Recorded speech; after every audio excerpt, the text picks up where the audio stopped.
দুপুরে রান্নার জন্য আমি এসেছি পুঁই শাক কাটতে। দেখো এই যে দুপুরে রান্না হবে, আর এসেই দেখি অবাক কাণ্ড। চলো তোমাদের দেখাই। দেখো এই যে আমার কুমড়ো পাতাগুলো দেখছো, কুমড়ো গাছগুলো এত বড়, এক একটা বডি বিল্ডার। এত বড় কুমড়ো পাতা আমি কিন্তু এর আগে দেখিনি।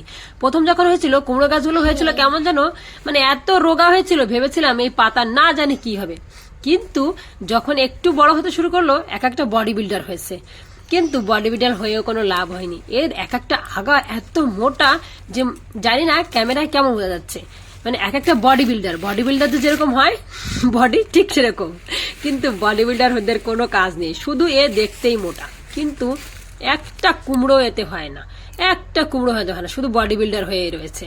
অনেক কুমড়ো পড়ে, কিন্তু কুমড়োগুলো কি হয় একটু বড় হলেই মরে যায়। তোমরা যদি জানো এর কোনো উপায় যে কুমড়ো কিভাবে বাঁচিয়ে রাখা যায়, অবশ্যই আমাকে একটু বলো। দেখো আগাগুলো এত মোটা, ক্যামেরা বোঝা যাচ্ছে কিনা জানি না।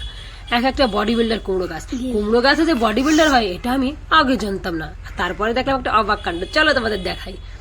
এটা দেখে আমি যদিও একটু অবাক হয়েছি, কিন্তু তোমাদের মানে দেখাই আমার খুব মজা লাগবে। চলো এই দেখছো আমার বডি বিল্ডার কুমড়ো গাছ, তার সাইডেই একটা আমার মতো রোগাক্রান্ত একটা গাছ হয়েছে। এটা হচ্ছে আমার লাউ গাছ। রোগা বলে কিন্তু আমাদের ইগনোর করো না। এই দেখেছো রোগা মানে মানে আমার কেনি আঙুলের 3 ডবল হবে। তার জন্য বলছি এতই রোগা ক্লান্ত। আমার কাকি আমাকে বলেছিল আমার গাছগুলো দেখ কেমন রোগা গাছেই নাকি ফল ভালো হয়। কাকি তোমার কথাই ঠিক হয়েছে, দেখো গাছটা কিন্তু খুব রোগা। এখানে একটা না দুটো গাছ আছে একেবারেই মরে গিয়েছিল, তারপরে একটু বৃষ্টি পেয়ে এখানে একটা মানে কিছু লাঠির মতো রাখা আছে, ওখানেই উঠেছে। এই গাছটা রোগা হলেও কিন্তু জোর আছে। আর এতটা খুশি যে বলার মতো নয়। কিছু কিছু খুশি ছোট হলেও অনেক বড় আনন্দ দিয়ে যায়। দেখো ট্যান্টেরা, তোমাদের এখন দেখাবো 1 2 3 বলেই শুরু করছি। জানি এটা সবাই আমাকে পাগল মনে করবে, কারণ একটা লাউ হয়েছে তাই তো আমি পাগল হয়েছি। কিন্তু এই একটা লাউ কিন্তু আমার কাছে অনেকটা স্বপ্ন।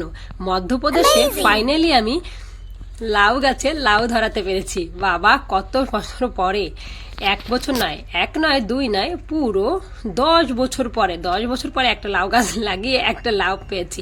কুমড়ো গাছ লাগিয়ে তো কোনো লাভ হলো না। কুমড়ো গাছগুলো বডি বিল্ডার হয়েছে। বড় বড় খুশির ছোট ছোট বিষয়। খুশিটা কিন্তু অনেক ছোট, কিন্তু বিষয়টা অনেক বড়।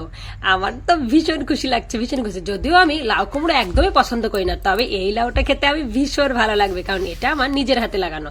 এবং গাছটা দেখে ভেবেছিলাম এই গাছে কোনো কাজ হবে না, কিন্তু ফাইনালি আমার রোগাক্রান্ত গাছেই ফল দিয়েছে।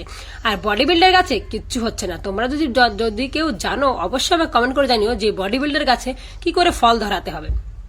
একটা কুমড়ো পাতা মনে হয় মানে এত বড় হয়েছে যে 2টো পাতা দিয়েই মনে হয় কুমড়ো পাতা তরকারি হয়ে যাবে। তবে একটা বিষয় দেখলাম যে শুধু মোটা মানুষ দিয়ে কিন্তু কাজ হবে না, মানুষের গায়ে জোর থাকতে হবে। যাই হোক সব ভালো থেকো। আমি এখন পুঁই শাক নিয়ে রান্না করতে যাবো। Bye bye, tata.